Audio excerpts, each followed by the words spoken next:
Well, good afternoon, and we have Judy Dewinter with us, and Judy is the chair of the Royal Free Charity. Hi, Judy. Good morning. Thank you very much for coming along. Now, first of all, I guess we should ask you when you first got involved with the Royal Free, and I assume that was when you were a patient back in 2003. Yes, absolutely. I was diagnosed with an incurable blood cancer called myeloma, and I started treatment in 2003 for that cancer. So I spent a considerable amount of time at the Royal Free Hospital undergoing chemotherapy, and then later on that year having a bone marrow transplant at the Royal Free Hospital. And can you just tell us a little bit about the disease, because I personally don't know very much about it. It's a less known blood cancer to leukemia and lymphoma, but it's not that uncommon actually. It tends to affect older people, and it's often not picked up at an early stage, which can be problematic. And in fact, I was 33 when I started treatment, so the average age that patients are normally diagnosed are well into their 70s. So there were not a lot of treatments available at that time. And it's, as I say, it's a cancer of the bone marrow. It's quite difficult to treat, although things have definitely improved over the last 2 decades. And what sort of progress are we making in the treatment of myeloma? Well, there's more research, which is obviously really important, into new treatments. But also, I think that the drug companies and the NHS have been working together, actually, largely as a result of organisations such as Myeloma UK, which we can talk about in a moment, to make sure that these expensive drugs are available for patients. And largely that's due to clinical trials, again, that patient groups and charities such as Myeloma UK are raising awareness of and driving, actually, the agenda for rarer cancers to have trials that are really necessary in order to get treatments to patients sooner. Am I right in thinking that it's not a particularly well-known disease and therefore probably doesn't get the same amount of coverage, shall we say, as breast cancer or other cancers? It's definitely not as common for a start, but as I said, it's not as uncommon as one thinks. And in fact, it's often diagnosed late, largely because some of the early symptoms can be obscure, and also because a lot of GPs have actually not diagnosed it before. So a lot of work that's going on at the moment is to raise awareness with primary care practitioners like GPs to make sure that some of the symptoms that can be related to other conditions are not missed, and that people are then investigated for myeloma. The outcome for patients is considerably better if patients are diagnosed early enough. And are you still being treated at the Royal Free? So actually, malignant haematology moved to UCLH a few years ago. So I'm actually now treated at UCLH, but I am under the immunology team at the Royal Free. So I am still treated at the Royal Free for conditions relating to myeloma, yes. And this has involved you getting involved with Myeloma UK, hasn't it, really? Yes, so I did stick my head in the sand initially. I worked in the city for many years, left my job when I first started treatment, and found it really difficult. I think I was in denial initially, and found that just getting on with my life was really the best therapy for me when I was undergoing treatment for an incurable disease such as myeloma. But Myeloma UK had just recently set up. So once I realised that I couldn't stick my head in the sand anymore because this was a bleak reality, I did engage with Myeloma UK, and I spent 15 years actually on their board, sort of helping to drive the agenda for patients and the business plan for patients. And it's been a really amazing experience to have seen the improvements for patients over at least the last decade. And how did you go from that to the Royal Free Charity? Well, having been a patient at the Royal Free, I had 2 bone marrow transplants at the Royal Free, one in 2003 and one in 2011. Myeloma is a relapsing and remitting disease, which means it always comes back. So after relapsing the second time, I was told that I needed a second bone marrow transplant. And after recovering from that, I realised that while I understood the disease through my work at Myeloma UK, I was fascinated with the hospital setting. I'd been a patient, outpatient and inpatient, over a considerable period of time, and I had quite a lot of observations, frustrations, and I felt that I wanted to use my experience and possibly some of my skills from my business background and from the charity sector to try and understand and ideally improve the experience for patients. So I stood as a patient governor in 2011 when I was recovering from my second transplant, and I was elected as a patient governor, and I really learnt a lot through that experience. And I'm still a governor. I'm now the lead governor, and I'm coming towards the end of my third term, so it's nearly 9 years when I stepped down eventually, and it was that led me to the Royal Free Charity, actually. Right. And what is the role of a patient governor? We have a number of roles, but our two main roles are, one, to represent the interests of patients and the public, and the other is actually to hold the board to account through the non-exec directors. Okay. And so then you went on to be chair.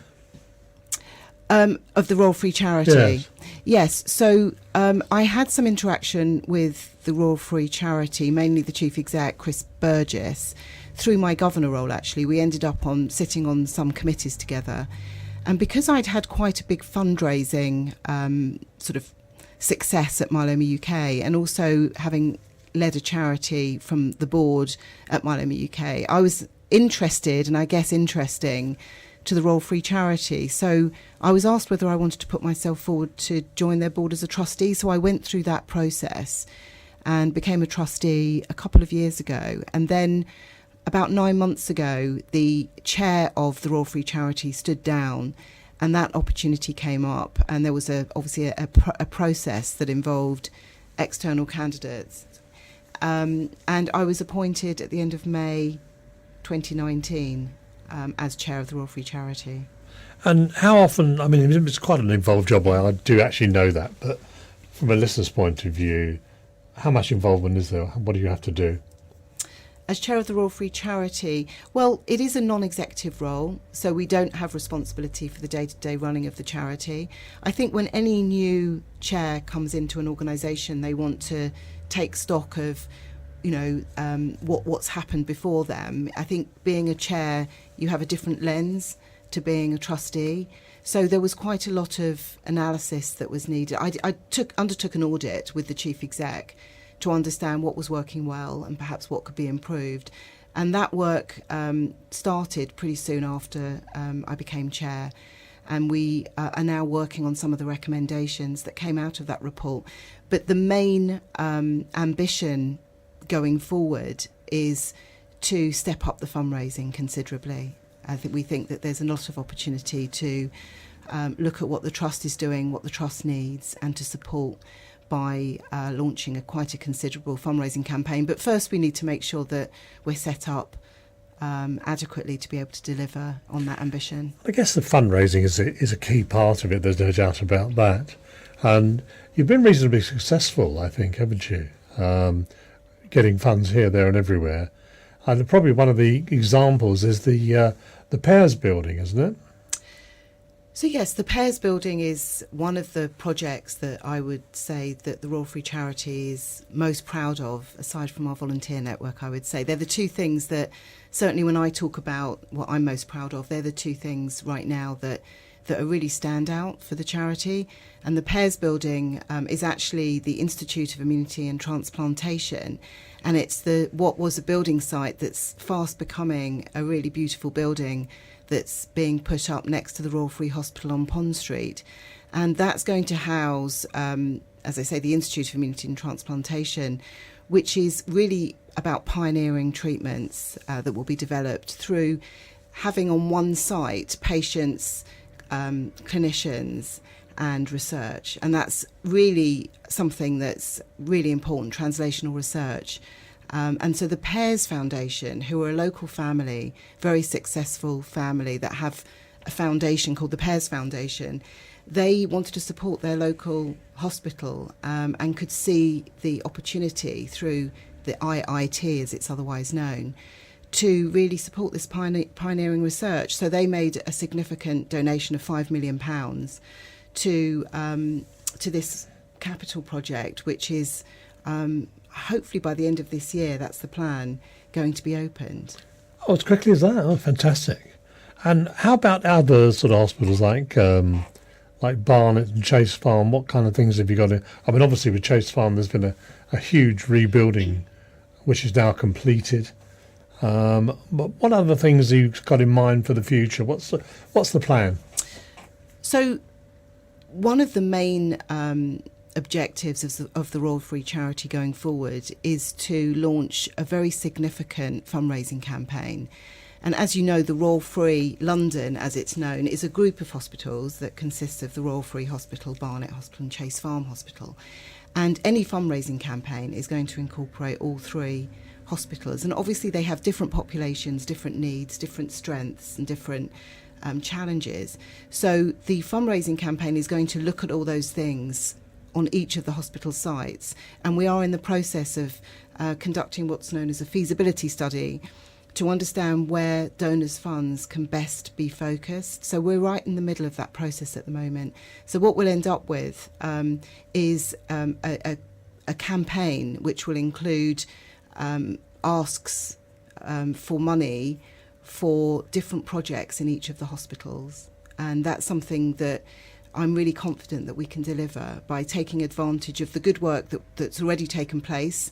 And we can certainly point at some of the achievements, such as the Pears Building. We've also got the Charles Wolfson Centre for Reconstructive Surgery, that was a charity-funded project that's being opened in June this year. Right. So I think that we have a track record of being able to attract funding for really pioneering work. And that's not just going to be at the Royal Free Hospital, for sure. It's a fascinating charity, and one that obviously we're involved with as the radio. Getting money out of people is not quite so easy, though, is it, really, for the general public? But I guess we were talking earlier on about one of the things that perhaps when someone's been into a hospital and they've had some kind of treatment and are very grateful, that's not a bad way of getting a few pounds out of them one way or another.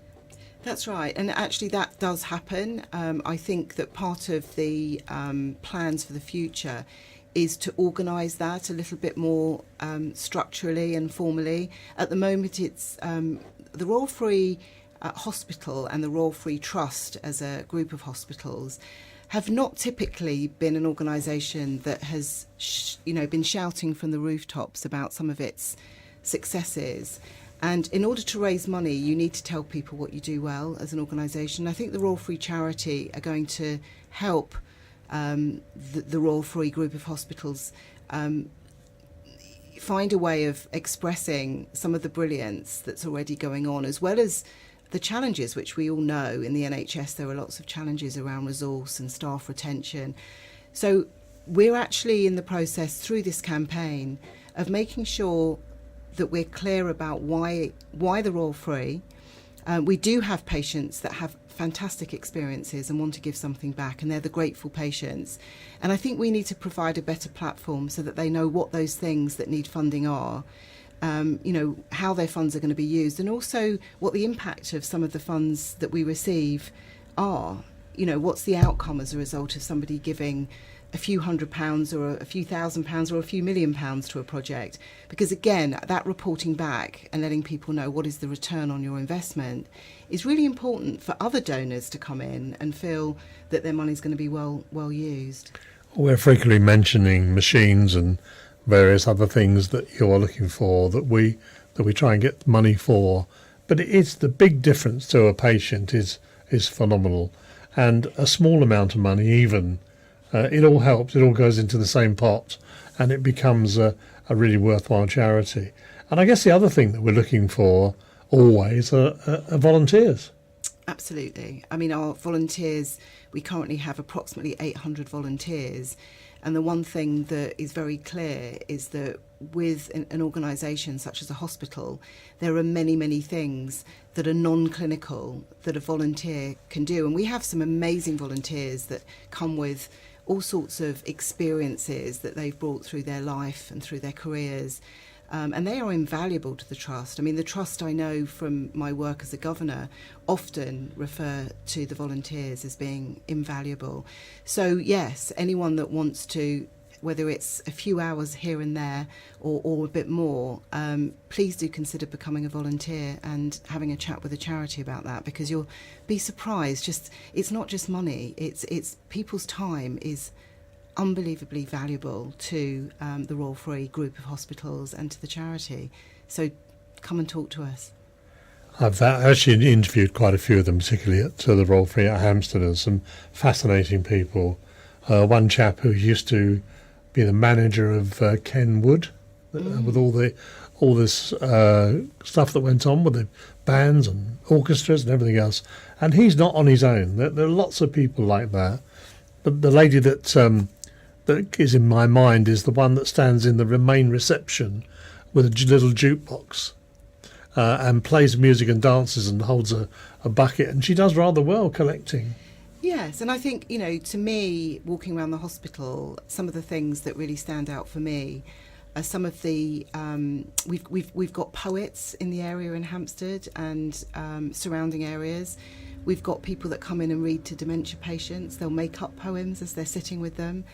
They will trigger memories with some of these dementia patients, and their families report back to us that the difference that it makes to these patients and the light that comes on in their eyes is just invaluable. I mean, you can't underestimate some of the value that people can bring just based on things that they think are no longer usable, and they make such a big difference to patients and their families. But also from the volunteers' point of view, it's very, very self-satisfying, because you can see the results, as you just mentioned.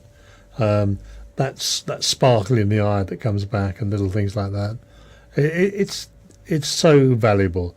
And as you say, a couple of hours a week or whatever time they can spare, it just makes such a big difference. No, it really does. And I think, I often hear people saying to me, they're no longer working and they just don't know what to do with their time. And sometimes people don't think about, well, maybe my local hospital could be somewhere that I could contribute something. And until you have a conversation with perhaps the team in the volunteer department at the Royal Free Charity, you don't realise some of the things that you've got that would be really useful. And the time, as I say, just even if it's just an hour here or there, can be really, really valuable. And you guys, actually, while I've got this opportunity, I want to thank you, because what you're doing is silently, quietly behind the scenes, reaching so many people, making such a big difference to people who are inpatients and spending a time where they would rather. I mean, who wants to be spending their time sitting in a hospital bed? So, well, absolutely, yeah. Thank you. Yes, I mean, one of the unique things about this radio station is that if you ask for a request, you're going to get it. Yeah. If you go to one of the big stations like Radio 2, or you can ask for a request, but the chances of getting it are pretty slim. Here, you can get it, and hopefully that brings a little bit of comfort when they hear their name spoken and they hear it over the airwaves. So the way forward is obviously this new fundraising scheme that you're starting, a general sort of encompassing all the hospitals, I assume. Yes, it's going to encompass all the hospitals, and it's, as you said earlier, it's not just the big donations. Everything counts. So, and it's actually not just fundraising, it's about engaging with the community service users and also the doctors. I think that the Royal Free Charity exists and has got the ability to really transform the quality of experience and lives for people that are using our services. So, as well as obviously fundraising is important, otherwise things can't happen. But it's also just about raising awareness, engaging with people, letting them know that if they want to support by being a fundraiser or giving money, that opportunity is there, or by being a volunteer. So I think that hopefully you'll hear more about the Royal Free Charity over the coming year or two. So all the listeners, everyone out there that uses the Royal Free services at all three hospital sites will start to know sort of what we're doing, what we're trying to achieve, and ideally how they might be able to contribute. I wish you every success with it. It's been absolutely fascinating talking to you. I certainly have learnt one or two things that I didn't know about, and hopefully other people have as well. I know you're a very busy lady, so I appreciate your time.